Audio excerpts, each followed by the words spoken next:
Hello guys, welcome to my YouTube channel. તો ચલીએ આપણે શરૂ કરીએ। તો આ ચેનલમાં આપણે ગુજરાતીઓ માટે શરૂ કરવામાં આવી છે, બરાબર। એમાં આપણે સ્ટોક માર્કેટ વિશે સમજીશું કે સ્ટોક માર્કેટ શું છે। ઘણા બધાને મિથ્સ હોય છે કે ઘણા બધા લોકો સ્ટોક માર્કેટને સમજવા માગે છે, બટ ક્યાંય યુઝફુલ કન્ટેન્ટ નથી મળી રહ્યો કે જે આપણી સિમ્પલ ગુજરાતી ભાષામાં આપણે માર્કેટને સમજવાની કોશિશ કરીએ, બરાબર। તો આ ચેનલમાં આપણે માર્કેટ વિશે સમજીશું। માર્કેટ રિલેટેડ જેટલા પણ ટૉપિક છે બધું જ એકદમ ડિટેલમાં શીખીશું, એકદમ પાયાથી લઈને શરૂ કરીને એકદમ એડવાન્સ ટૉપિક સમજીશું, રાઈટ। તો આજે સૌથી પહેલો ટૉપિક છે આપણો કે ધ નીડ ટુ ઇન્વેસ્ટ, યાની કે ઇન્વેસ્ટમેન્ટ કેમ કરવું જોઈએ। સૌથી પહેલો ક્વેશ્ચન આપણને અવારનવાર આપણા માઇન્ડમાં આવે છે, બરાબર। હવે દર્શનભાઈ, તમે સ્ટોક માર્કેટનું સમજાવો છો ને ઇન્વેસ્ટમેન્ટ સુધી પહોંચે કે જો આપણે આપણી સિરીઝમાં બધું જ ડિટેલમાં ડિસ્કશન કરીશું, રાઈટ। તો અત્યારે સ્ટોક માર્કેટ શું છે એ સમજતા પહેલાં આ ટૉપિક સમજવું બહુ જરૂરી છે કે ધ નીડ ટુ ઇન્વેસ્ટ ને ધ નીડ ટુ ઇન્વેસ્ટનો મતલબ સિમ્પલ શું છે કે ઇન્વેસ્ટમેન્ટ કેમ કરવું જોઈએ। જો અહીંયા હું તમને એક સરસ સ્ટોરીના થ્રુ સમજાવીશ કે જેના બેઝ ઉપર તમે સરસ રીતે સમજશો કે અચ્છા કોઈ વ્યક્તિ ઇન્વેસ્ટમેન્ટ કરી રહ્યો છે તો એનો શું ફાયદો છે અને કોઈ ઇન્વેસ્ટમેન્ટ નથી કરી રહ્યું તો બંને વ્યક્તિમાં કેટલો ફરક આવે છે એ આપણે આપણા એક્ઝામ્પલના થ્રુ સમજીશું, રાઈટ। તો અહીંયા એક વ્યક્તિ હોય છે, બે વ્યક્તિ હોય છે, ધારો કે વ્યક્તિ એ છે, વ્યક્તિ બી છે, બરાબર। બંને વ્યક્તિ હર મહિને 50,000 રૂપિયા પર મંથ કમાય છે, રાઈટ। એમાંથી 30,000 રૂપિયા શું કરે છે, વાપરી નાખે છે, બરાબર। મતલબ એના ઘર ખર્ચામાં બધામાં વપરાઈ જાય છે, મતલબ એક્સપેન્સીસ છે, રાઈટ। તો 20,000 રૂપિયા હર મંથલી એની જોડે બચી જાય છે, સરપ્લસ અમાઉન્ટ વધે છે, રાઈટ। તો હવે બંને વ્યક્તિઓ છે એ બંને વ્યક્તિઓ માટે થોડા આપણે એન્ઝપ્શન લઈએ। એન્ઝપ્શન મતલબ ધારણા છે કે હર વર્ષે 10% સેલરી હાઇક મળે છે, મતલબ એ 50,000 કમાય છે તો હર વર્ષે એનો 50,000ના 10% ભાવ મતલબ સેલરી વધી રહી છે। કોસ્ટ ઓફ લિવિંગનો મતલબ શું છે, ઇન્ફ્લેશનનો મતલબ આપણી સિમ્પલ ગુજરાતી ભાષામાં કહીએ તો ભાવ વધારો, યાની કે હર વર્ષે જે ચીજ વસ્તુમાં ભાવ વધારો થાય છે એને આપણે ઇન્ફ્લેશન એટલે કે કોસ્ટ ઓફ લિવિંગ ગણી શકીએ। કેવી રીતે ભાવ વધારો થાય છે, તમે ધારો કે એક્ઝામ્પલ લઈએ કે આજે ધારો કે કોઈ છે ધારો કે તમે દૂધ લેવા જાઓ છો, રાઈટ। તો દૂધની થેલી આજે 30 રૂપિયામાં છે, બટ એક વર્ષ પછી 30 રૂપિયાના 8%, એટલે જે પણ વેલ્યુ થાય એટલા રૂપિયા દૂધની થેલીનો ભાવ વધી ગયો હશે નેક્સ્ટ યર। તો એના કારણે શું થયું કે હરેક ચીજ વસ્તુના ભાવ વધશે દર વર્ષે, એને કોસ્ટ ઓફ લિવિંગ યાની કે ઇન્ફ્લેશન આપણે ગણી શકીએ। અત્યારે કરન્ટલી ઇન્ફ્લેશન કેટલું છે તો 8% છે, રાઈટ। અને બીજું કન્ઝપ્શન શું છે કે એ વ્યક્તિ 30 વર્ષના, બંને વ્યક્તિઓ 30 વર્ષના છે અને પ્લાન કરી રહ્યા છે કે 50 વર્ષે આપણે રિટાયર્ડ થઈ જઈશું, એટલે કે 20 વર્ષે લોકો કામ કરવા માગે છે, રાઈટ। અને પછી રિટાયર્ડ થયા પછી કોઈ પણ કામ કરવા માગતા નથી, રાઈટ। અને 50,000 કમાય છે, એમાંથી 30,000 એમનો ખર્ચો છે અને 20,000 પર મંથ એ બચાવી લે છે, બરાબર। હવે બંને વ્યક્તિમાંથી એક વ્યક્તિ ડિસિઝન લે છે કે હું ઇન્વેસ્ટમેન્ટ નહીં કરું, યાની કે જે પણ પૈસા 20,000 ભેગા થાય છે એ જસ્ટ હું મારા બેંક અકાઉન્ટમાં સેવ કરીશ, રાઈટ।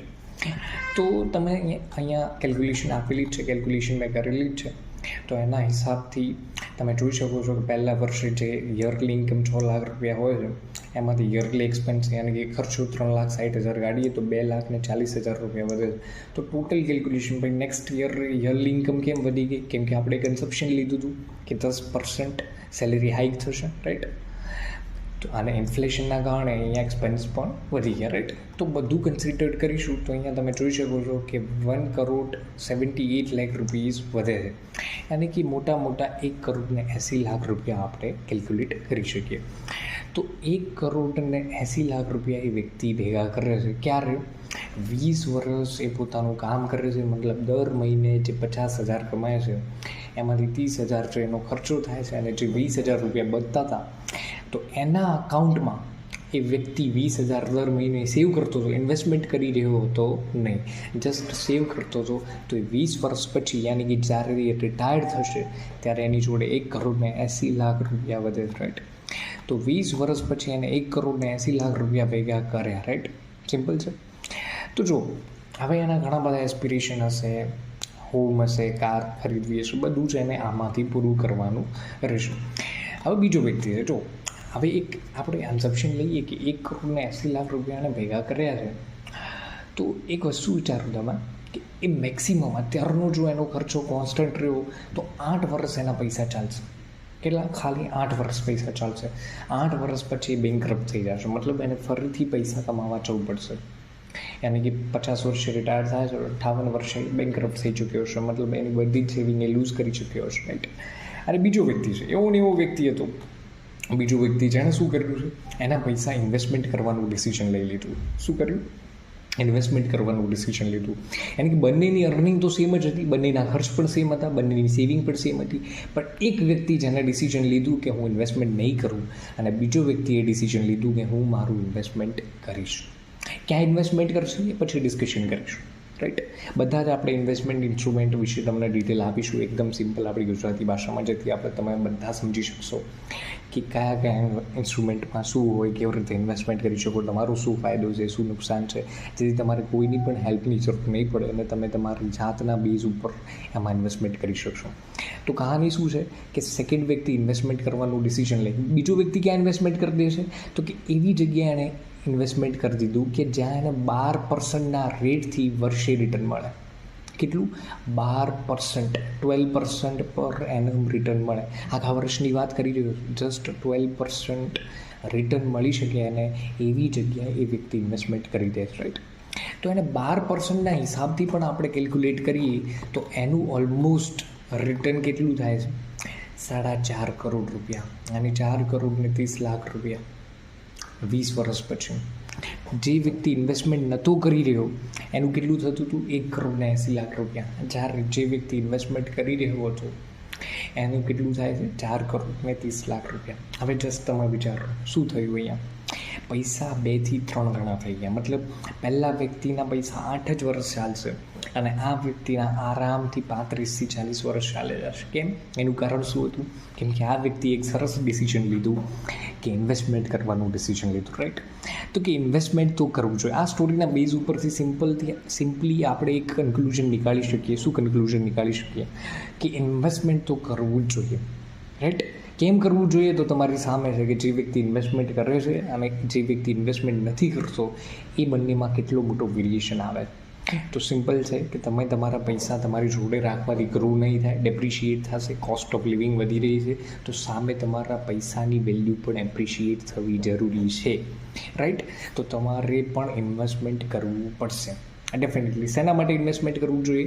તો ફાઇટ ધ ઇન્ફ્લેશન, મતલબ ઇન્ફ્લેશનની સામે ફાઇટ કરવા, તમારા પૈસાની વેલ્યુ ડેપ્રિશિએટ ના થાય, એપ્રિશિએટ થાય, એના માટે ક્રિએટ વેલ્થ ક્રિએટ કરવા માટે ડેફિનેટલી છે. અને બેટર લાઈફ, યાની કે તમારા જે પણ ફાઇનાન્શિયલ એસ્પિરેશન છે એ પૂરા કરવા માટે. યાની ઘણા લોકોને ઘર બનાવવું હોય છે, ઘણા લોકોને ગાડી લાવવી હોય છે, રાઈટ.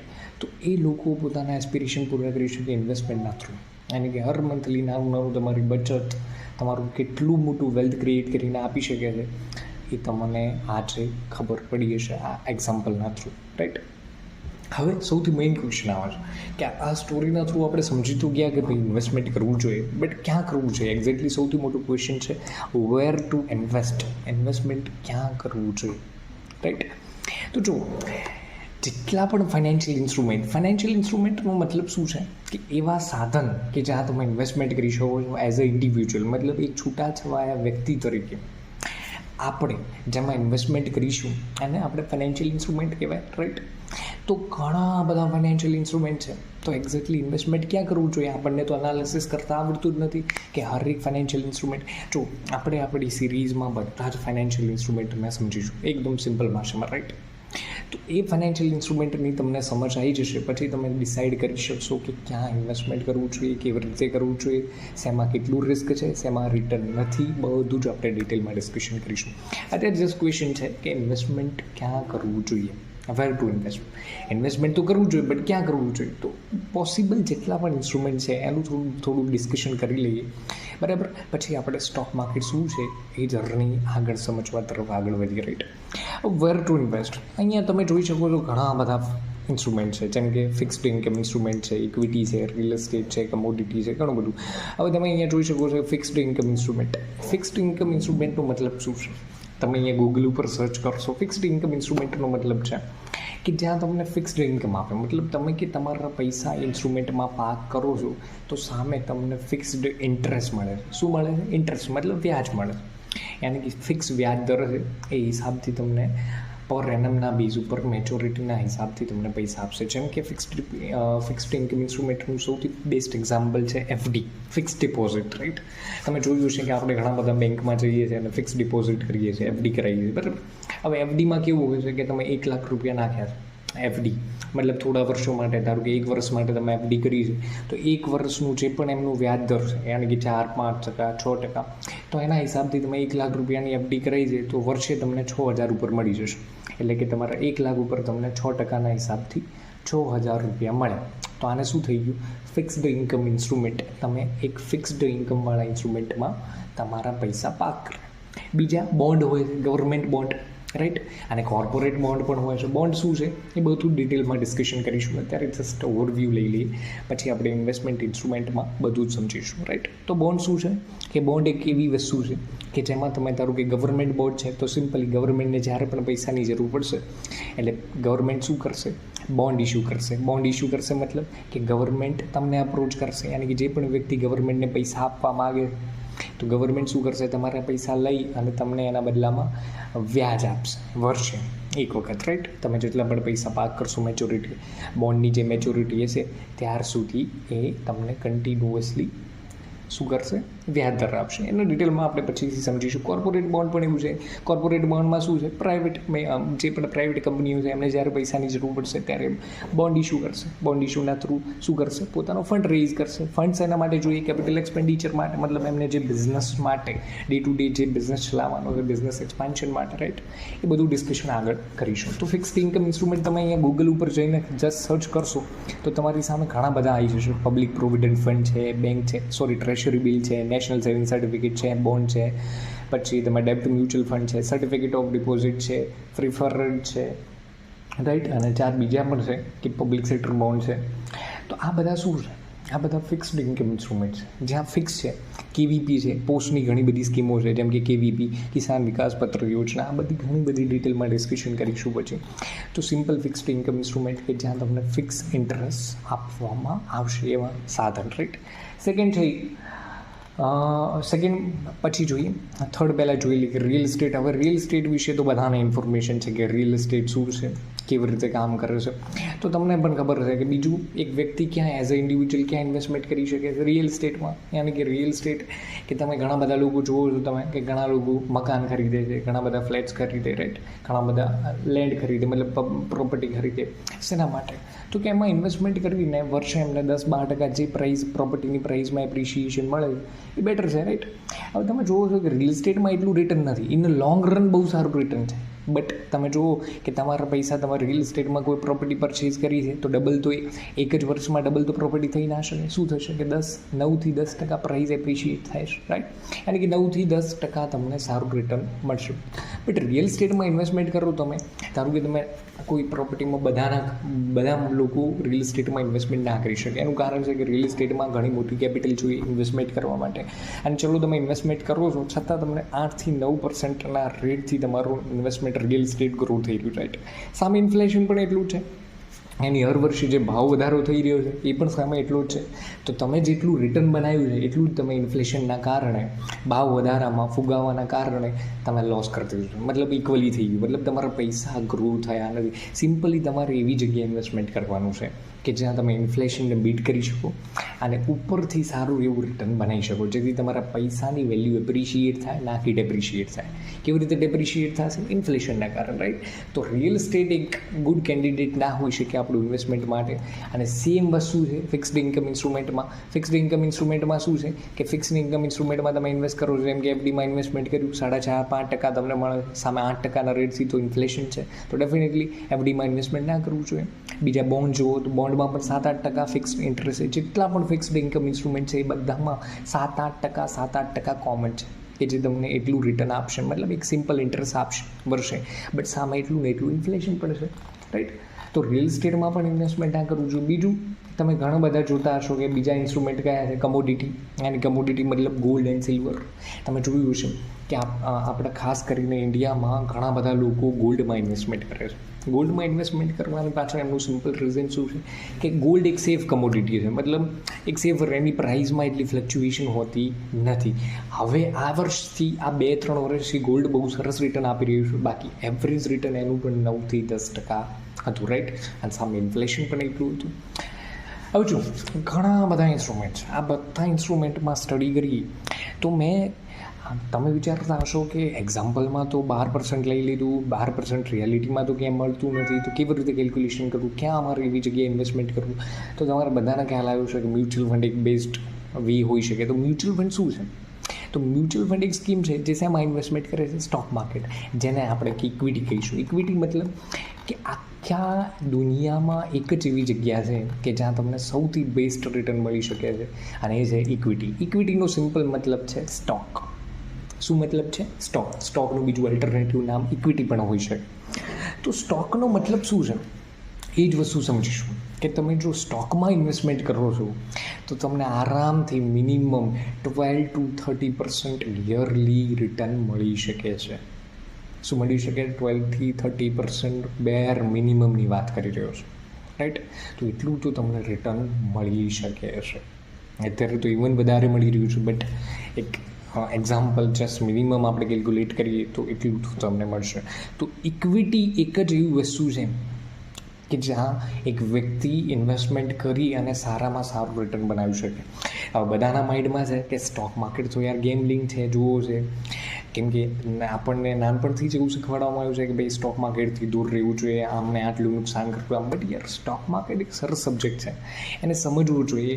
એનાથી જો તમે સ્ટોક માર્કેટને સમજો છો, મતલબ તમે ઇકોનોમીને સારી રીતે સમજી રહ્યા છો, તમે માર્કેટની કન્ડિશનને સારી રીતે સમજી રહ્યા છો, તમે લોકોનો બિહેવિયરને સારી રીતે સમજી રહ્યા છો, તમે બિઝનેસને સારી રીતે સમજી રહ્યા, તમે સ્ટોક માર્કેટ સમજશો. જ્યારે આપણે આપણી જર્નીમાં સમજીશું, જ્યારે યુટ્યુબના વિડીયોના થ્રુ, ત્યારે તમને ખબર પડશે અચ્છા સ્ટોક માર્કેટમાં આવી રીતે સરસ કામ કરે, અને તમે તમારા એક વેલ્થ ક્રિએશનની જર્ની શરૂ કરી શકો છો. મતલબ કે ઇન્વેસ્ટમેન્ટ ક્યાં કરવું જોઈએ, કેવી રીતે કરવું જોઈએ, બધું ફ્રી જ છે. જસ્ટ તમારે ધ્યાન આપવાનું છે કે અચ્છા સ્ટોક માર્કેટ શું હોય, કેવી રીતે ફોર્મેશન, બધા તમારા માઇન્ડમાં ક્વેશ્ચન ક્લિયર થઈ જશે કે કંપની ક્યાંથી આવી, શું આવી, બધું ડિસ્કશન ધીરે ધીરે કરીશું, રાઈટ. તો કે સૌથી મેઇન ક્વેશ્ચન કે આજના એક્ઝામ્પલમાં આપણે એટલું સરસ રીતે સમજ્યા કે ઇન્વેસ્ટમેન્ટ કરવું જોઈએ. કેમ કરવું જોઈએ? તો બંને એક્ઝામ્પલના થ્રુ સમજ્યા કે એક વ્યક્તિ ઇન્વેસ્ટમેન્ટ કરતો હતો, એક વ્યક્તિ ઇન્વેસ્ટમેન્ટ નહોતો કરતો, બંનેમાં કેટલું વેરિએશન આવે છે ઇન ધ લોંગ રન એ તમે જાણો. તો એના બેઝ ઉપરથી તમે એક ડિસિઝન, એક કન્ક્લુઝન કાઢ્યું કે ભાઈ ઇન્વેસ્ટમેન્ટ કરવું જોઈએ.